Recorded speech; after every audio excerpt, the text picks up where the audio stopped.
Assalamualaikum warahmatullahi wabarakatuh.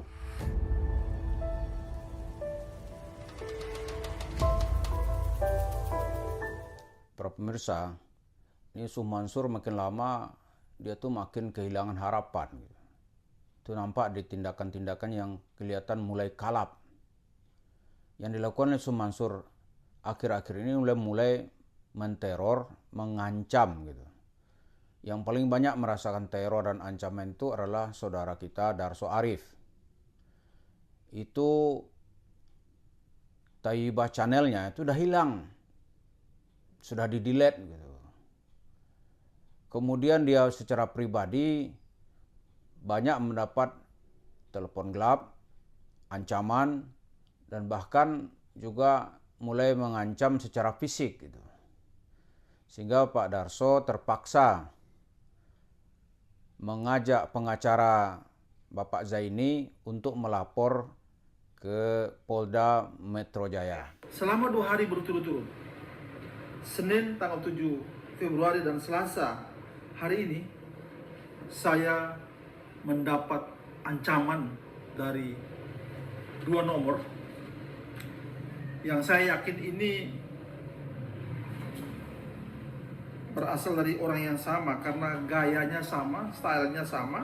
Orang ini mengaku bahwa Jam'an Nur Khatib Mansur alias Yusuf Mansur adalah bosnya. Jadi dia meminta kepada saya agar berhenti membuat video-video yang mengusik Jam'an Nur Khatib Mansur. Kalau tidak, maka dia akan membunuh saya dan keluarga saya. Kemudian pada hari ini, hari Selasa, tanggal 8 Februari, dalam perjalanan pulang dari Pengadilan Negeri Tangerang setelah menemui Pak Davi Bia, sesampai di stasiun Duri, saya mendapat telepon dari seseorang yang mengaku bernama Karso. Lucu. Dia memasang foto saya di foto profil WhatsApp dia. Dia mengaku bernama Karso. Kemudian dia mengajak saya ketemu. Di mana posisi Anda gitu? Mau ngapain? Saya mau ketemu. Mau ngapain? Mau bicara soal ikan. Orang ini ngawur aja mau bicara soal ikan. Dia memaksa saya untuk memberikan lokasi saya karena dia mau ketemu. Awalnya bicara mau silaturahmi bla bla bla gitu, tapi ujung-ujungnya dia bilang jangan gibah kepada Yusuf Mansur, jangan gibah terhadap junjungan dia lah, seperti itu.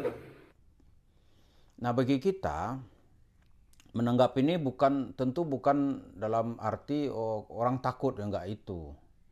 Tapi mari kita maknai hal ini bahwa zaman itu sudah berubah.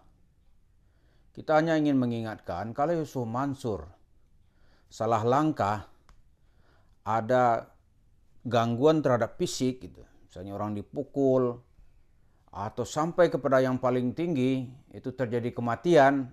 Saya hanya mengingatkan Yusuf Mansur, Anda akan selesai. Jangankan sampai mati dah. Dikirim aja preman-preman untuk menganiaya. Katakanlah lama ini yang dianiaya itu Darso Arif gitu. Selesai. Karena sekarang ini kalau sudah sampai kepada gangguan fisik, teror, bahkan sampai kepada pembunuhan gitu. Di negara kita ini nggak ada yang mau belain. Apa nggak cukup contoh-contoh yang terjadi sepanjang tahun 2022 dan awal 2023 ini. Yang terakhir kita lihat ya, anak Dirjen Pajak, Ditjen atau Direktorat Pajak itu melakukan penganiayaan ya kepada kebetulan saya kira anak pengurus GP Ansor sampai koma. Coba apa reaksi publik gitu? Reaksi publik tidak tanggung-tanggung. Bahkan Menteri Keuangan Sri Mulyani langsung menonaktifkan bapaknya. Padahal yang melakukan kekerasan bukan bapaknya. Tapi bapaknya diminta atau diikutkan supaya bertanggung jawab. Sri Sembodo itu ikut bertanggung jawab. Dinonaktifkan. Kemudian kita tarik ke belakang. Itu mantan atau kandidat kuat Kapolri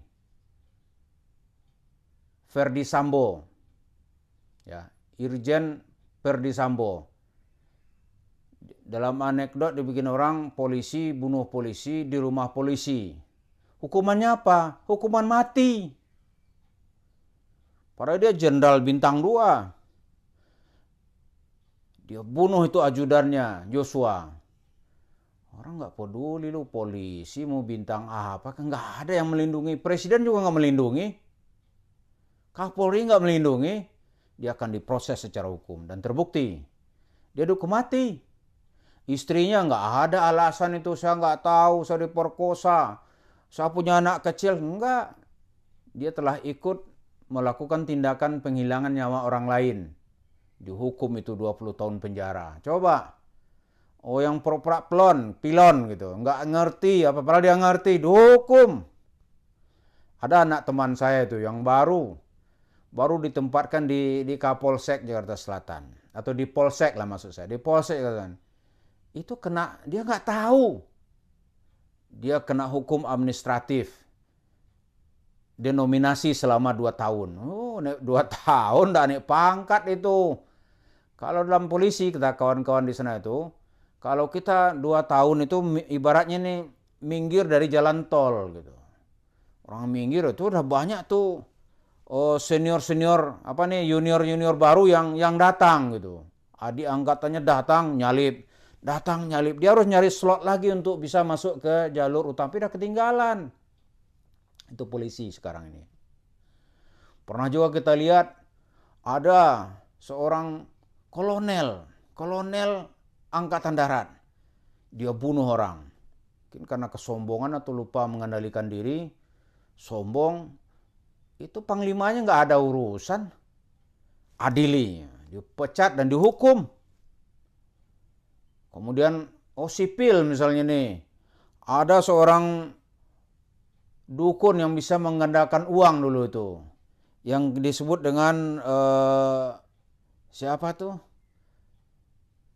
Kanjeng Dimas. Ya, Kanjeng Dimas.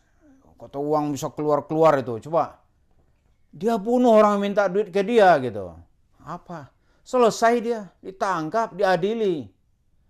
Ini dari beberapa varian gitu. Nggak ada itu. Yusuf Mansur Anda lupa diri. Karena kesombongan dan keangkuhan tidak boleh dikritik. Anda mencoba melakukan tindakan-tindakan yang melanggar hukum. Selesai. Tidak ada nih negara hukum. Tidak ada. Itu adanya ancaman atau penghilangan nyawa orang lain di Republik ini sejak reformasi lah. Lebih sekarang ini nggak ada yang melindungi. Ormas nggak akan lindungi. Jangankan itu, bendaharanya terlibat korupsi nggak sanggup dilindungi, tangkap oleh KPK.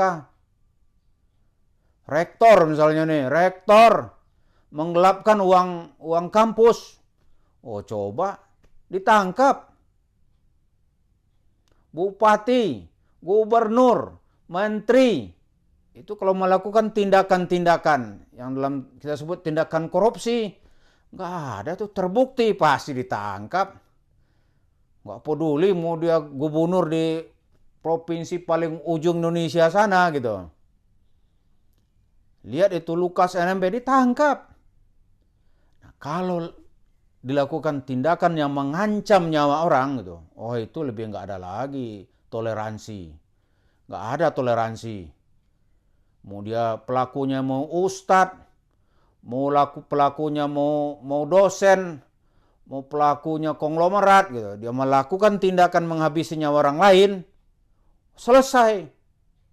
Maka Sumansur jangan coba-coba mengulangi lagi, mengancam-ngancam orang lain.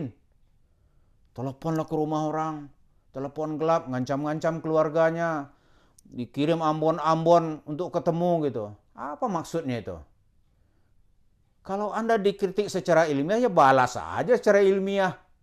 Bahwa yang dilakukan itu benar gitu. Ngapain pakai-pakai begitu?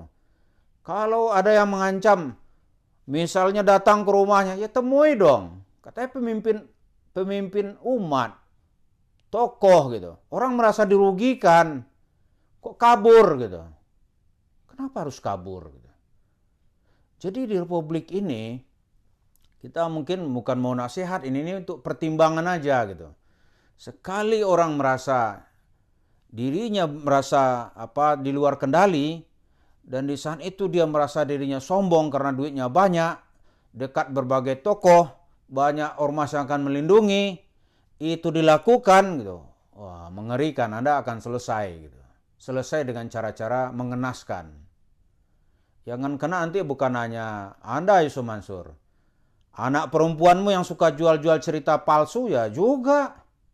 Begitu juga keluarganya dan orang-orang di sekitar yang terlibat dalam putaran dakwah, dalam putaran bisnis dakwah, atau dalam putaran duit yang mengatasnamakan dakwah, itu akan kena nanti.